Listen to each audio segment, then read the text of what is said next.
গোপালবাড়ির বুদ্ধির সাথে কৃষ্ণনগরের রাজামশাই, মন্ত্রীমশাই, বদ্যিমশাই আরো সমস্ত ধরনের লোকজন যারা ছিল তারা কেউ কোনোদিন পারেনি।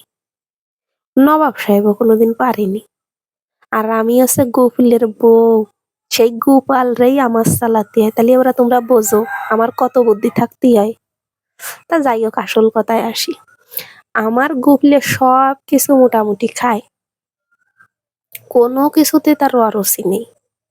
তোমাকে কালকের ভিডিও একবার কইছি, সে আমারে মোটামুটি সব দিতে চাই, যে সময় যা চাই সব দিছে। মুহি কোনো সময় তার না নেই। সোনার আর গড়াই দিচ্ছে, শাড়ি কাপড় এনে দিচ্ছে 10-12 নাত পুড়াই পুড়াই দেহ রান্তিছি তার জন্য। মানে সে আমার সব কিছু এনে দেয়, কিন্তু কবে দেবে তার কোনো গ্যারান্টি কিন্তু নেই। আচ্ছা, সে কথা আসল কথা এখন আসি, ফিরে আসি। গোপলে আবার আমার কথা শোন না, খালি গোপলে কেন, তোমাকে স্বামীরাও তোমাকে সব কথা শুনবে। আমি যে টুটকা দিচ্ছি একবার খাওয়াই দাও। কি আর বা জানো, আমার গোপলে কিন্তু এইসব খায় না। আমি তো টুস করে খাওয়াই দেবো আজকে।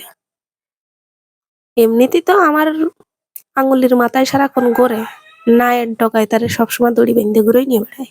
আর আজকের পরের থেকে তো কোনো কথাই নেই, আমি যা কব সে সাই শুনবে। উঠতে গলি উঠবে, বসতে গলি বসবে। এমন জিনিস খাওয়াই দেব সারা জীবন খালি আমার নামই জপতে থাকবে। ডানি বাই সারাক্ষণ খালি আমারই দেখবে।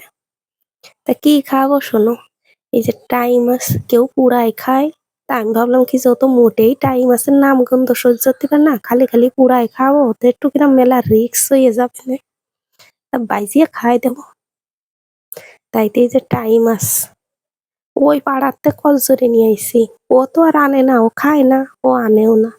পাড়াতে ধার কলজরে নিয়ে আইছি 2-3টে টাই মাছ আনিয়ে ভালো রে বাজিয়েছি। কি রে বাজিয়েছে তো তোমরা দেখিস না, দেখতে পেলে ফিরে আবার গুড়াতে দেখি আসো। বাইজিয়ে শুকনো জাল টাল দিয়ে রসুন পেঁয়াজ দিয়ে ভালো আকারে বাটতিছি। আমার মনে মনে যা ফিলান আছে আছে, আজকে খালি খাতেই বসুক, তাও আবার যাতে খাওয়াইয়ে তুলাই দেবো।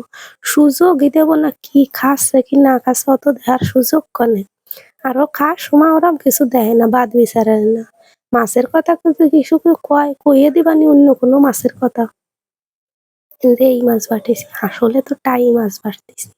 কিন্তু সত্যি কথা কি জানো, আজকেই খালি ওই ভিডিও দেখে যদি জানতে পারে যে ওরা টাই মাছ উড়াই খাইছে, কিন্তু ততক্ষণে তো কাজ ফাইনাল হয়ে যাবে। ও জানিয়ে কি আরবে, ওরা তো অলরেডি মনে করো যে টাই পুড়া খাওয়াই দিছি।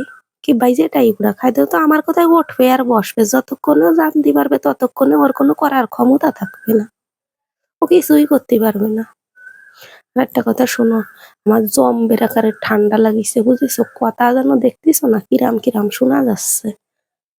তা যাই হোক, এই যে দেখতেছো আমার অলরেডি খাতেই বসে গেছে, মাহানি হয়ে গেছে। আজকে ওটা নিজ হাতে তুলাই খাই দেবো, পরবর্তীতে কবানি কি হয়।